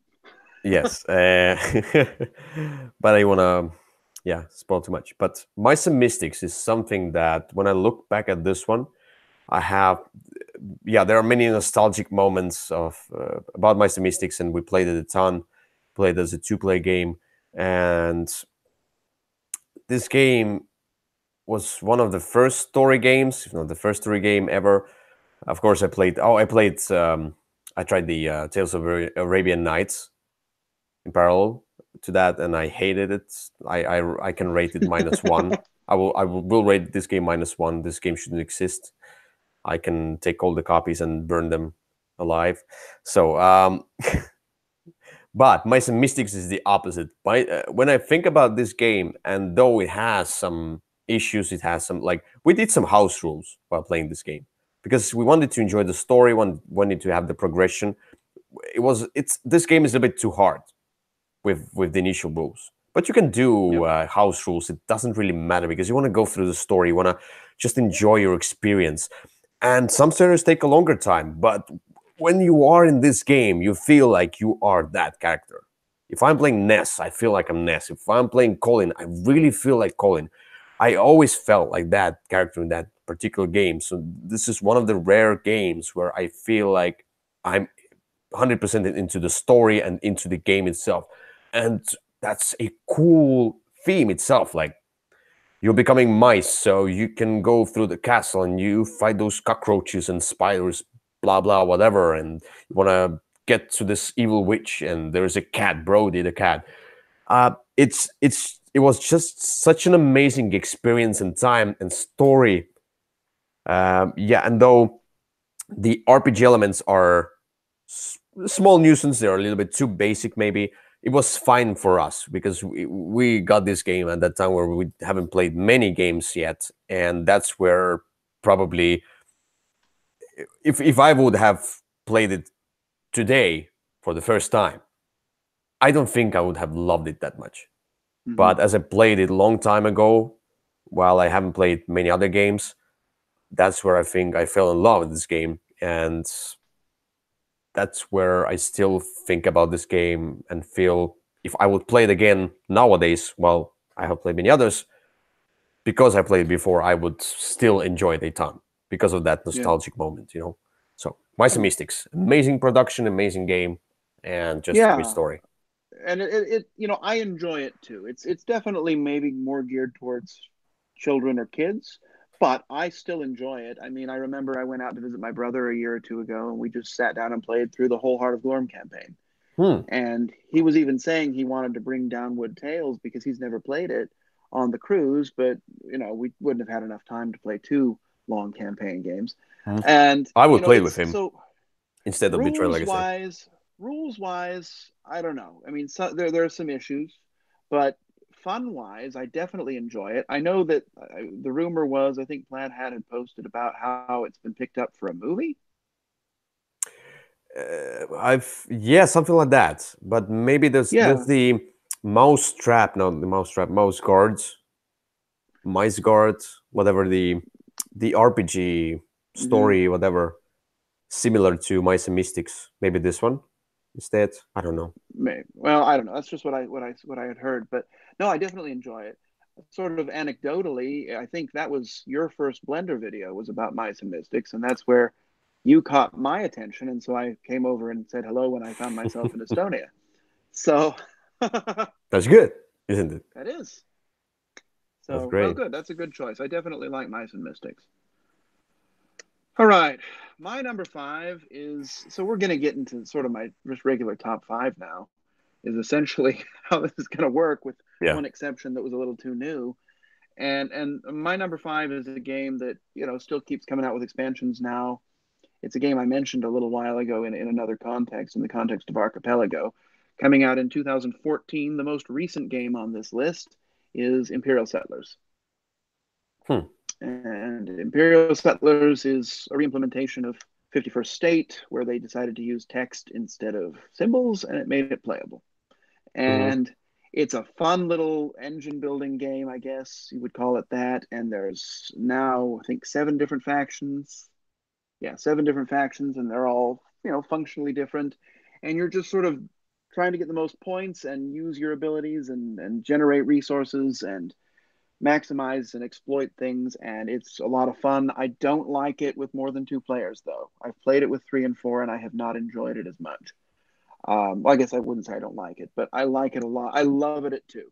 2 is really where it shines, and it's a game that I play all the time. I mean, even now, even all these years later, I was super excited for the Amazon expansion that came out at Essen, and it's a lot of fun, and it fits well with all the others. It's a fantastic game, Imperial Settlers.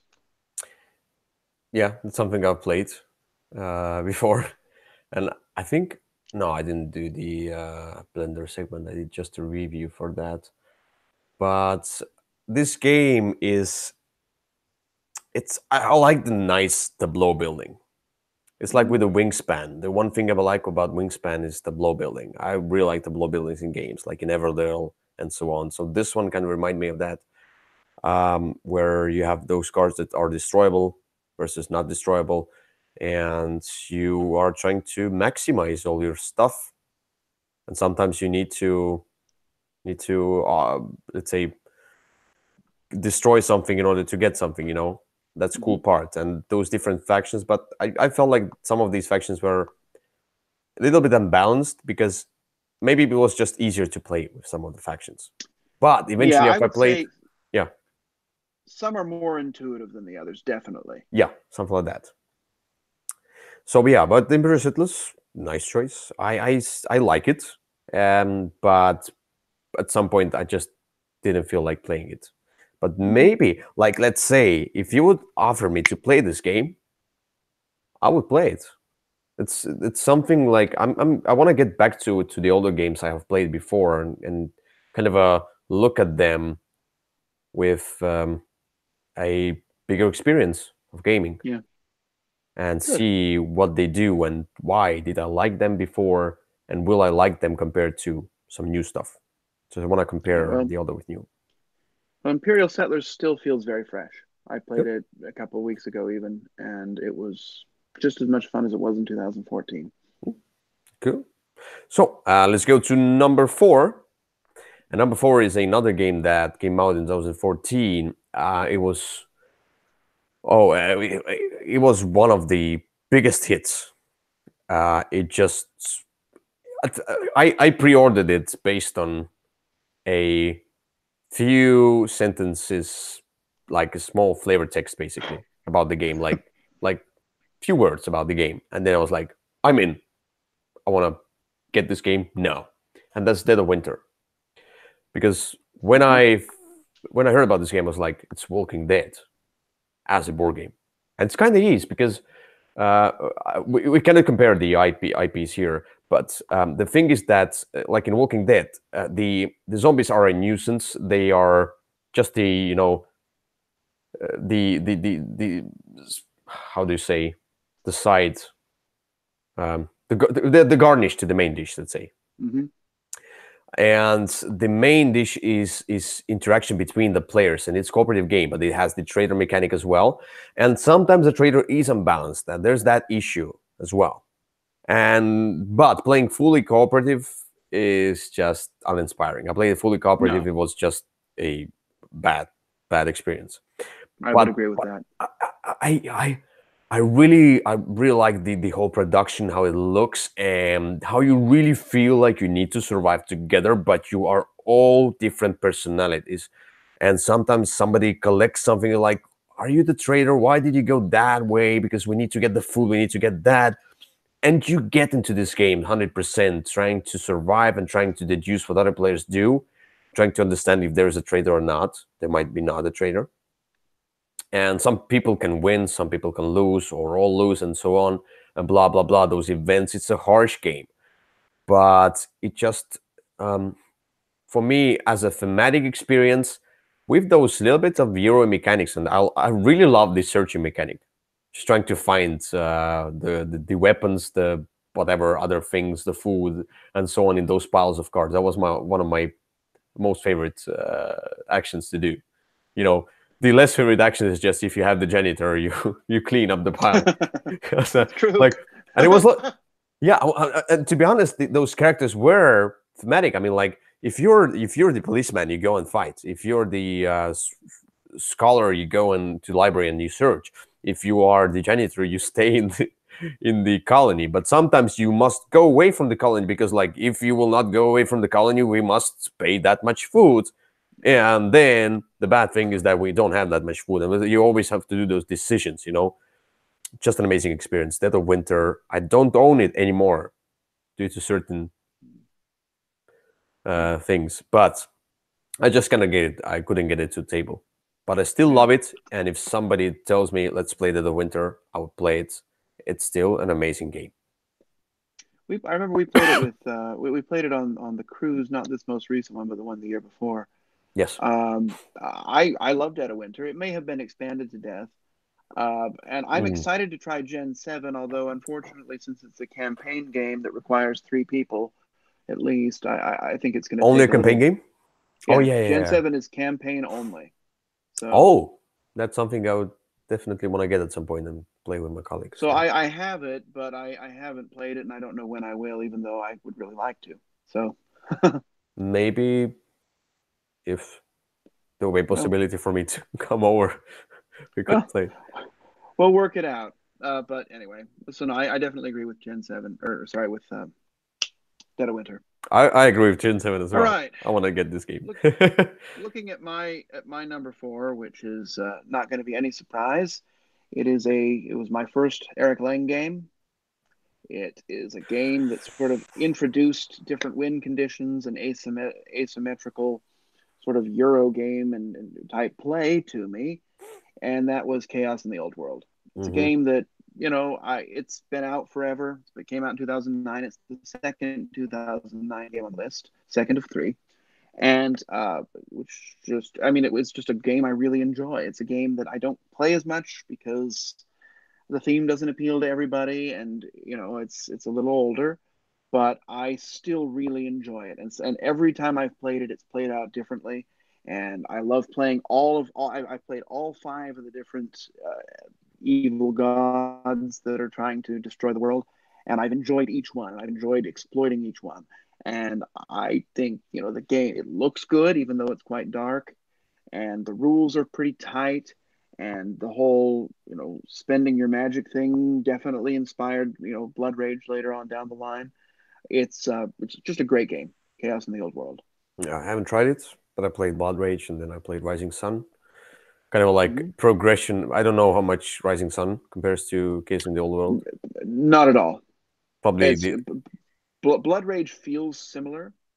Blood Rage, you can see some of the inspiration, but Chaos in the Old World and Rising Sun are completely different. So that's my number 4. All right. So my number 3 is a game that I do not own because I backed a Kickstarter for a newer version that is horribly delayed. Though it should have been done by January 2019. I knew it wouldn't, because DMG does kind of terrible job. They're always a little behind. I mean, like, they do terrible job with Kickstarters, the communicating and delays, but they do great production, at least. I agree. They have great games, but Anyway, number 3, Homesteaders. Homesteaders is a pure engine building game. I cannot say anything else about it. There's the worker placement kind of a feel to it, because you're putting workers down on your buildings and then getting some stuff, but it's not really worker placement. You're just using workers to get extra bonuses. And there's the bidding mechanism as well, but the bidding mechanism revolves around what tiles you get in order to get buildings, which are basically engine building, and then you trade stuff. You need to trade chits, but all you do is you're trying to build up the best way possible. And this is just an amazing experience for me, because I really like all the different buildings and change that resource to that one, and then get this one in order to get that one, and then get the workers in order to go that way, and get the economy going, and get the resources going, so I can do more and better and better. And the bidding is fine. but I just love the whole other process, just building up. And the new version, this one came out 2009, I think. Then 2011 was the reprint, something like that. It was like two master print and the TMG as well. But this one will have an expansion. The new version will have an expansion as well. The art, as I understood, I looked at the proof, the sample proofs, whatever they had on the Kickstarter. The art seems to be the same. This game is ugly, but it's streamlined as long as we look at the iconography, and that's where it's one of the rare times when the game is very high in my personal top 10 and is ugly. But it's just such a wonderful game, and this one will have the expansion, which adds more variety, and that's what this game lacks. If I would have played it more and more and more, that's why I got rid of my old copy, so I would not play it for a long time, and then once I play it again, it would be like, oh yes, Rediscovery. so fresh. Yeah, rediscovery with the expansion, because this one, the problem that this game has, doesn't have much variety. I would have loved for it to have like tons of expansions, tons of varieties, whatever, you know. Yep. So this amazing game, Homesteaders, love it. Okay, well, it's a good game. I like it. I played it with you the first time I ever played it. So With me? I'll look. Yeah, in Estonia. Really? Yeah. I don't remember. Okay. No, Oh, that's good. okay. I apparently it left a greater impression on me than it did on you. But no, I like Homesteaders a lot. I'll look forward to seeing the new Kickstarter if it ever arrives. Oh, never. My number 3 is the oldest game on the list. It was, again, no surprises here. It's a game that I've played, lots of times. It's a very in-depth game. It's a very thematic game, a very immersive game, a very ugly game, and that is Twilight Struggle. Oh. And that is 2005. I've talked about it with you a lot of times. Don't need to say much more about it.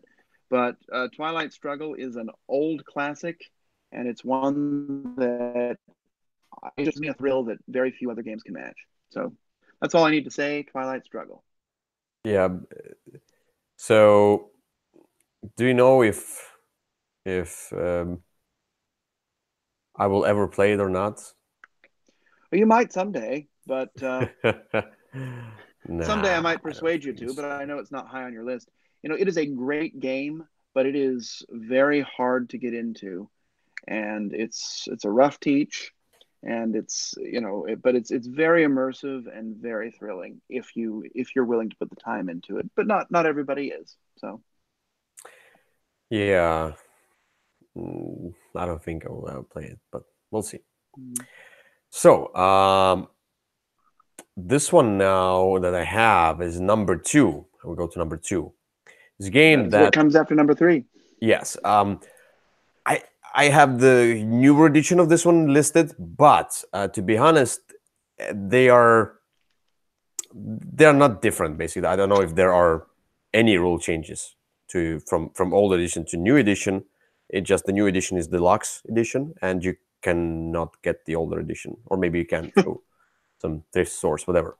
I'm talking about Empire's Age of Discovery, previously known as Age of Discovery 3, whatever. Oh yeah, Age of Age of 3. Empires, sorry, Age of Empires 3, Mhm. yes.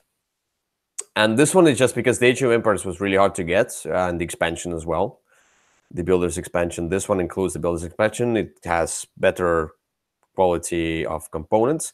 The art, at first, the people, when they looked at the map, it was like, oh, it's so ugly. But to be honest, this map works perfectly, and I like the way it is now. It's less, eye-catching, which is good, because if you have so many pieces on the board, it's hard. But this one is a worker placement area control game. It's just also building yourself up and controlling the areas. It's less combat, but more of that, just going through the motion of, and the worker placement as well, where you have different workers, and they really do different stuff. It's not like with the Manhattan Project and so on, where you just, oh, this one is just plain worker, this one has a hat, and blah blah blah. It's because, and that's why this one can go onto this spot and this one goes to this one. No, there's a merchant, gives you money. There's a missionary, gives you extra settler. There's a captain, explore as well. Great, it's thematic. This game is just an amazing experience. I love it. It came out 2007, and I fell in love with this game when I played the older edition, the 2007 edition or 2008. I don't remember the two editions. But yeah, I played the older one. I fell in love with this one, and then I got the new one, and then you got me a few surprises. So now I have those extra factions and promos, whatever. Yep. And then Glenn Drover himself, when in one of the Essence, I was talking with Mike Fitzgerald, and he remembered us from Blender, I think, as well. He was like, "Oh, you're the nice couple doing the. I watch you sometimes," like he said. So I was like, "Oh, really cool." Mike Fitzgerald watches our videos. That's great. And then Glenn Dower was there as well, across the booth, and just got into the conversation as well. And I'm like, I think Mike said, "Oh, this is Glenn. You meet Glenn as well. He's the designer, whatever." I'm like, "Oh yeah, I know. Yeah, you're the designer of Age of Empires. I adore this game. Thank you so much. This is an amazing game." And he's like, "You know what?" And he gave me those metal coins as well for that game. Oh, good. I think I said that I have the whole package, but the only thing I'm missing are the metal coins. He's like, "Wait," he just gave me those metal coins, which are amazing. And now I have the whole package, and each time I play this game, I just love it. It's on a longer side of a Euro game, of a worker placement game, but nothing else. There's nothing else that compares to this one, and to differentiation of those workers. And it just, I don't know. This is the best Euro game. Although it's like a game. It's a hybrid type, a little bit hybrid type. So, but I love it. Yeah. I just love it. It's my personal number 2 anyway. Yeah, I enjoyed it. It holds up really well. I have the same version you do, but I've enjoyed it for a long time. I mean, it's just a good game. Can't say much against it. Mm-hmm. All right. So moving on to my number 2 from back in that day. It's a game that I still love today. It's a game that I talked about when we did our top 10 about a couple months ago, and that is Sentinels of the Multiverse. It came out in 2011. I think I still have somewhere my original 2011 version that was in a box that was much too small. Superhero card game, very fiddly. Lots of things to keep track of, but a lot of fun too. And it tells great stories. And it's just a game that I can't see myself ever getting tired of. I have, it's done now. All the stuff has been released, and I'm just excited to get it to the table every time it happens to come out. So that is my number 2. No surprise. Sentinels of the Multiverse. Yeah, it's the nice part about this one. I really enjoyed my plays, and this game just excites you. Once you are into the game, your cooperation is so immersive.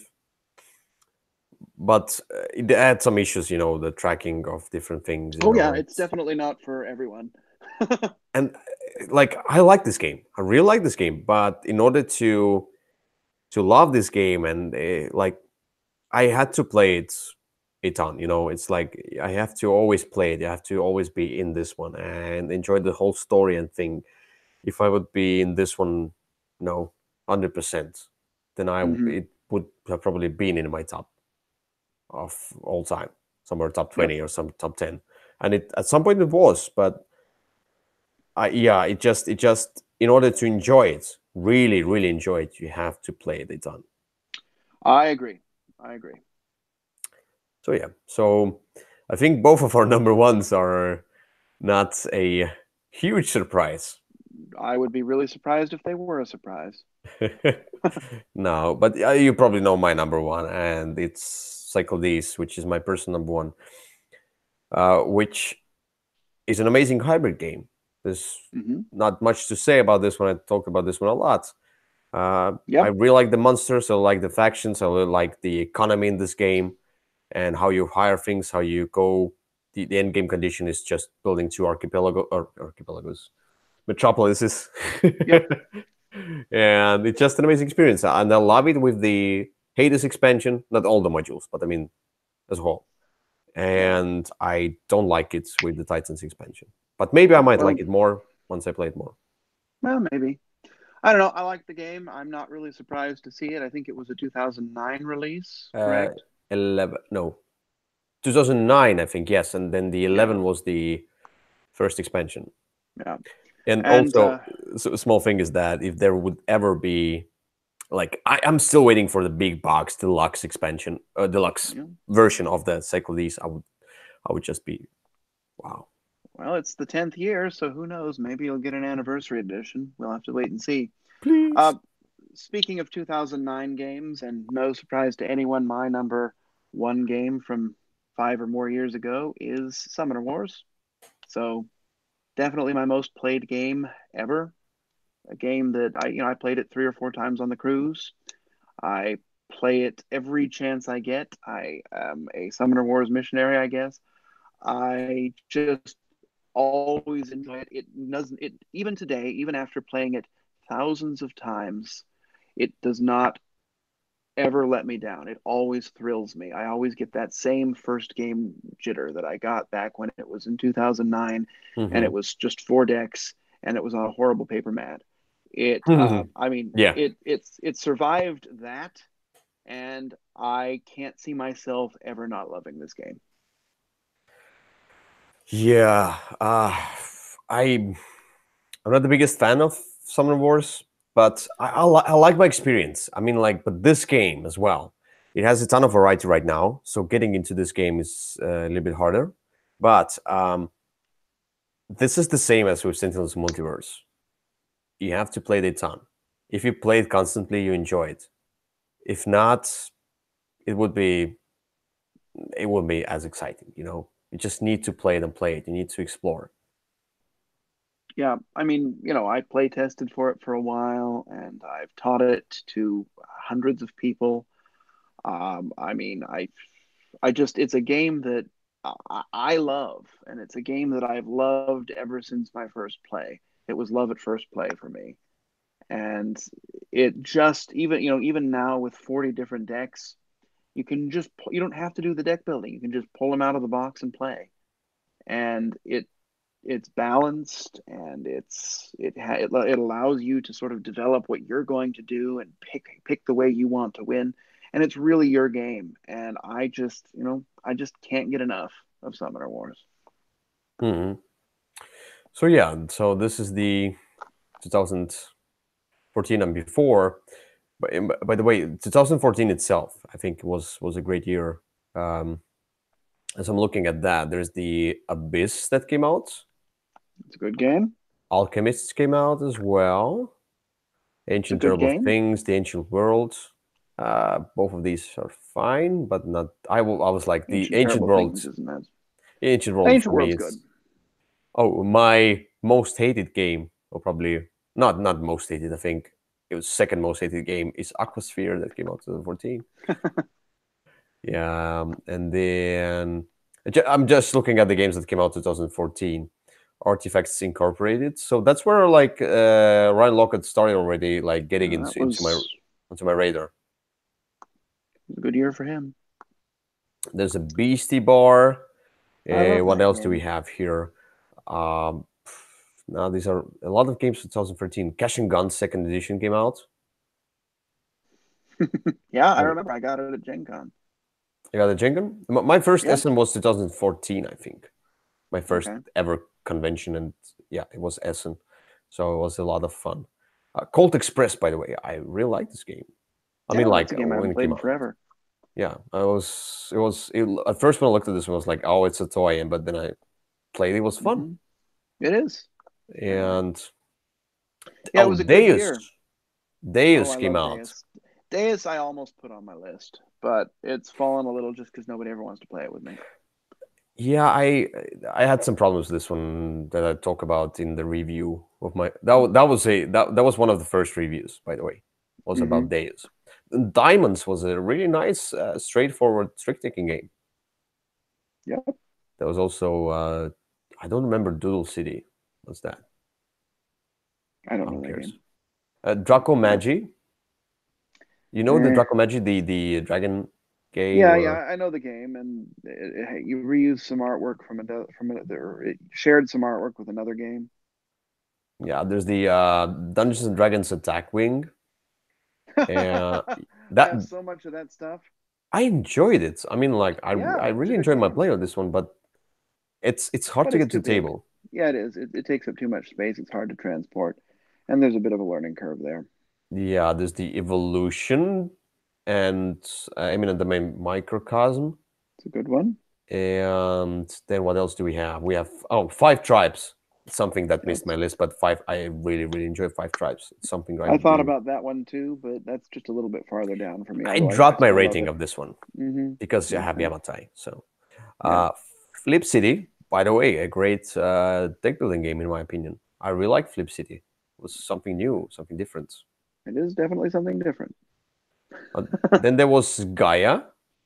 You know Gaia, the so those different tiles, and I don't remember exactly how it's played, but I remember not being good. I don't remember that one. So, oh, Oh well. our favorite, one of the most beautiful games out there. If you remember, the Golden Ages came out 2015, I was talking with somebody about that the other day. That's such an ugly game. but it was really good game. I mean, like, It is an excellent game. It's just hideous. yeah, and that's where like I kind of get to the table. It's just Well, nobody's gonna play with me, and the expansion was great as well. But maybe, and then the Greed was also there. Remember Greed? It's like a yeah, I card wasn't too game, impressed with was that one. Yep, random, that's not the that Munchkin, was but the Flux no, type. that was the one by the guy who did Dominion, and he's sort of always been trying to get another big hit, but I don't think he ever got there. Then Isle of Trains, which I played long after before this one came Yeah, out, I but remember Isle that of you played Trains that I one. really liked. That's a micro game. Hmm. I a lot in this game. Small package. I mean, like really small package. If it would be like a usual sized board game, I would buy it back. No, play it. Just the small package doesn't work that much. Istanbul. What about the Istanbul? Yep, Istanbul's a good game. Yeah, and then King of New York. Also a good game. Did you like King of? Do you like King of Tokyo, King of New York more? I like King of Tokyo better, or sorry, New York. I like New York better, but You like New York better?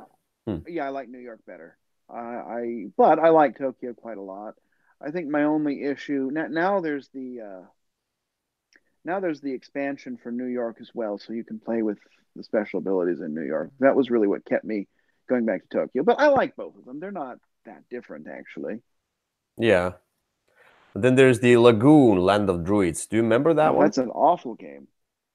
I liked it for what Oh it my is, I goodness, think, but no. I don't remember this one that much. But I Well, like you. if you go back and play it, you won't like it as much. It's super boring. Yeah, as a tile laying game. Yeah, yeah. It was like it was really abstract, and all those tokens and connections, but it was interesting concept. To be honest, Yeah, a bit limes, of well. limes. Oh, I love limes. I learned. You remember we played, or were you with us when we played that on the cruise? To Yeah, not this with time, but that Suzanne. time before with Yeah. Suzanne, and she had explained that you can get several sets and put them together. I did that eventually, so Yes. I have like 5 sets of that in one, so that it's a now a 10 player game. It was nice, but it's like I don't know. It's It's nice in nice. sort of the Karuba style game Yeah, where it's sort of just doing your own thing with yeah. what you're given and trying to maximize it, which is a good style of game. It's a nice sort of even type of a game for people. It's an easy one to get into. I enjoy limes. I don't love limes, but I enjoy it a lot.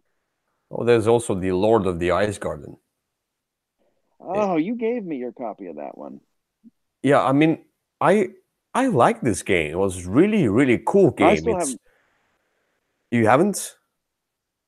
No, I've tried to a couple times, but nobody's ever wanted to play it with me. I'll have to get It that up. was. It's a really It's right down interesting here. game, but the problem is that maybe the artwork is a bit too dark, and also Hmm. the rule book is just hideous. The rule book is bad. Yeah, agreed. That's where I'm like it's one of those problems where I have to relearn the game all the Hmm. time, and that's Yeah. where it just doesn't fit into my collection. Mangrovia, which was a nice experience, but maybe a little bit too abstract. It's just forgotten. Marvel Dice Masters, by the Yeah. way. I drank from the Dice Masters Kool-Aid really hard that year. You gave me a lot of your stuff as well. Yeah, I gave you a lot of my cast-offs. I haven't played that in forever. I'll have to get that one out again. Yeah. So I guess 2014 was a pretty good year, but we weren't even really talking about 2014 games here. We were talking about games there and before.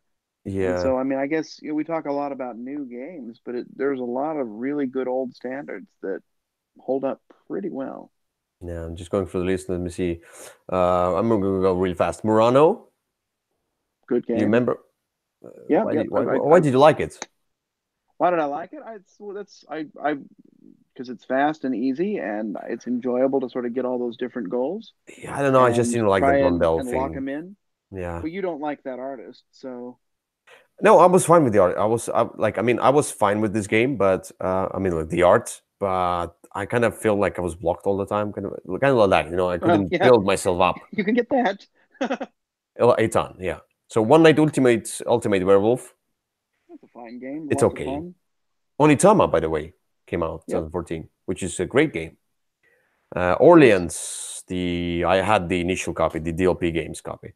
Orleans came out. That was my number 11, I think. I have it here on my paper, and I went back and forth between it and what I picked for It's number an ugly 10. game, So, but it's a really nice backbuilding game. but it's a lot of fun.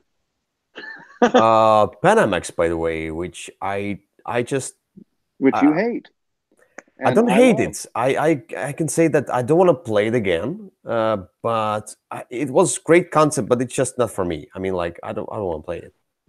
Yeah. Then Paperback and Patchwork, the smaller games. Paperback is a really cool game, and Patchwork is basically done. Patchwork has been redone a few times now, and I just think it's not as good as the things that it later morphed into. Yeah, Pirates, Zombies, Ninjas, whatever. That's not a good game. Yeah, it's not. It was a bad game. Port Royal, which I don't like at all. Which I love. Predator came out, which had a nice, this kind of a workers getting older mechanism. I really liked it, but it has some issue. It had some issues with the balance, with the power issues of the tiles, whatever. But it was a nice experience. If they would do a new edition of that with some rule changes, why not? I would enjoy it more, I think. Progress, evolution of technology. I like the theme, but this game has many problems. Yeah, that's not worth our time. Prohis. Remember that small card game, Prohis? Yeah, I remember it. I like it, but I don't love it. And I don't think I've ever had a great play of it. Ooh, one of my most played games, and one of the games. This is the hit with my colleagues as well, and that's Red 7. I love this game. And see, that one could have gone on our last list of the games that people like that I just don't get, that I think are a bit overrated. I have never really enjoyed a play of Red 7. Yeah, everyone I played with, and my colleagues as well, they all loved it. I know, everybody does. I'm the odd one out, but Red 7 doesn't look great. It's not all that much fun for me. Yeah. Rise to Power? Remember that one? If it's the one I'm thinking about. It was like you're laying down the cards, you have the core, and then you're like putting the cards next to each other, like kind of tile laying, but with the cards. I might have to look that one up. Oh, I know which one that is. Yeah, I'm not a huge fan of that one. It was a nice experience. It was a nice concept, but not the best game. No. I didn't hate it. It says Roll for the Galaxy as 2014. It's not. It's 2015, in my opinion. No? It came out right at the end of the year, just like that one came out this year. Yeah, I would say it's 2015 more. Like 2014. Yeah. Samurai Spirits? What's the Samurai Spirit? I don't remember that. Do you remember Samurai Spirit? No. Samurai Spirit. Spirit, yes. Is that the cooperative game? No. I might not. There's so many games with samurai in the title. Let me see. If it's the one I'm thinking about, where there was sort of the tiger guy, and you could turn it. Yeah, that's that one. That's a good game. Anton Bowser's game. Yeah, I played it at the con, and it was like, yeah, just one and done. Yeah. Scoville came out, and Scoville is a great game. Yeah. It is. It's a game that I like and nobody around here does. So And yet another game that I feel fell under the radar because of some problems it has. But if they would do another edition, the new edition, I will play it again. That's Shadowrun Crossfire. Yeah, if those upgrades would be faster. But Shadowrun Crossfire itself, I like the whole theme and I like the whole concept. I never played it.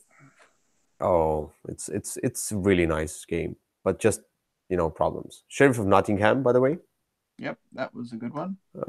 Yeah, it was a nice one, but I'm not into these kind of negotiation games. But Speak Easy, by the way, I do remember that one. Speak Easy was the two-player, like the what do you call it? The Stratego with the blocks, and you move those. Yeah, the blocks, you move them on those, and then you counter the other blocks and see who wins. So, like we played. What's the small game from the small G4 Empire GS4, or what's the? Oh, Shadows of Kyoto. Yeah, that's a better game. That was really nice. I like it more. So there's also Spellcaster, by the way. I didn't love that game. It was nice. I liked the card interaction, but wasn't the biggest fan of that. Anyway. So Splendor. That is definitely a game that has been loved by many since that time. Yeah, I didn't get the Splendor hype that much. I just I mean, it's okay. It was fun, but I don't know. It sort of sucks all the fun out of the room as people quietly and nervously stare at the board. Yeah. So then there's a Spyfall, which came out then. Yeah, although it only came out in Russian, I think. I think in 2014. I think there was I think I got Spyfall 2014. Maybe, I don't know. I remember it was a while when it came out and it wasn't available. Maybe in Russian. Was it the Mayday games that made the? No, who made the? Okay, who cares? I think I got the older edition. The like, it was reprinted by someone else. I remember, but I think I got the older edition. Yeah, the older one was Hobby World, and that's the Russian publisher. Mm-hmm. Okay, so yeah, Spyfall. I at first it was like great, and then just fell. I don't know why. So it's Spyfell. What? It's Spyfell. Spyfell. Yes. Then there's by the way a really cool game, and I liked it, but I don't know why it didn't get that much attention as well. That's Strife, Legacy of the Eternals. Remember Strife? I did the review of that as well. It's that card game with big like Dixit-sized cards, almost Dixit-sized cards, and you have the operability, and then if the card is the top card of your discard pile, it gives you the bottom ability or something like that, and you fight over locations. And those are different, your different champions, and you compare strength and then do the special abilities, kind of like that. I will say it like this. If I were to make my list of my top 100 games that I'd heard of from 2014, that one wouldn't even make that list. That was a nice experience. If you will have any possibility to play it, well, I might look it up someday. Sultania. What's the Sultania? Oh, that's the you're building the palace thing. Yeah, and you've got the little plastic genie. Oh yeah, I wasn't. That was okay. Sushi Dice was okay as well. I think we might be scraping the bottom of the barrel here. I think. Yeah, but I mean, like, I'm just looking at them in the alphabetical order. I can tell. Yeah, yeah, that's that. But there weren't that many more of games. Oh, Uruk 2.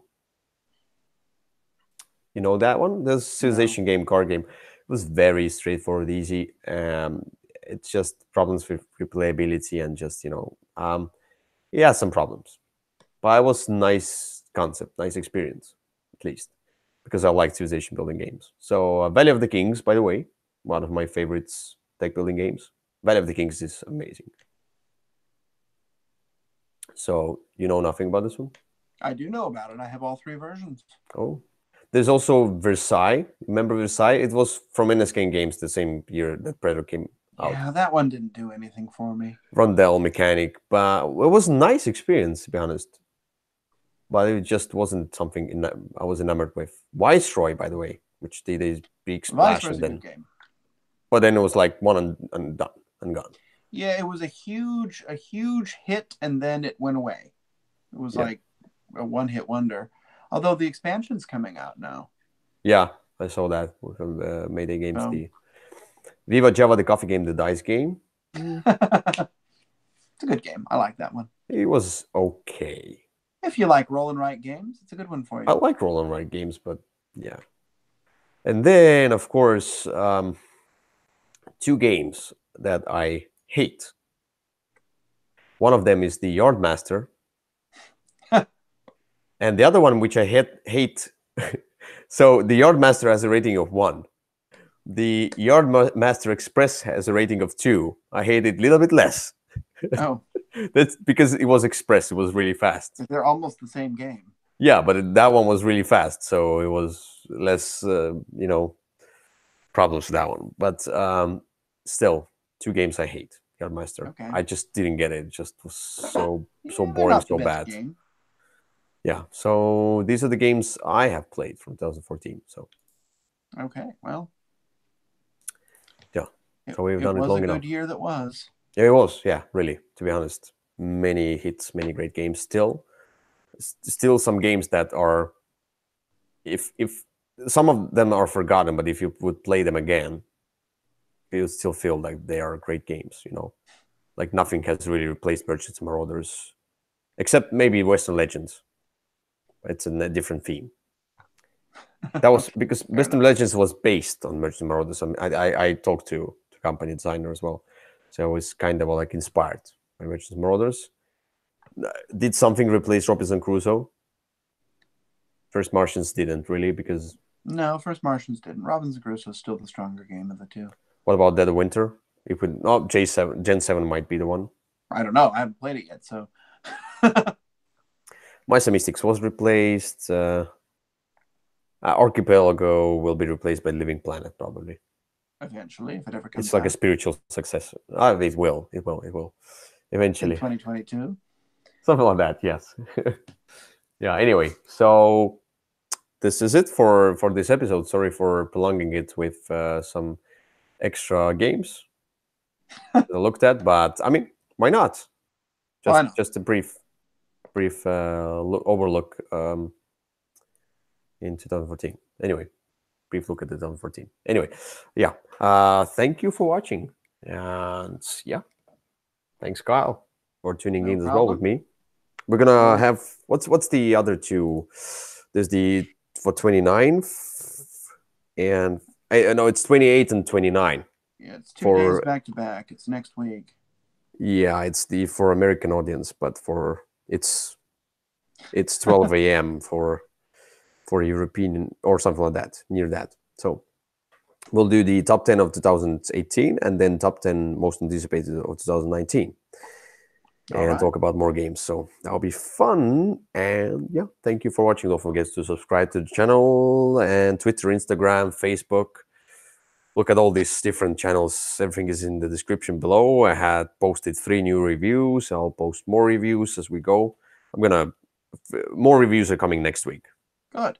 Not this week. So, but yeah, that's it for now. Goodbye. Well, everyone. That's an episode. So bye. Bye.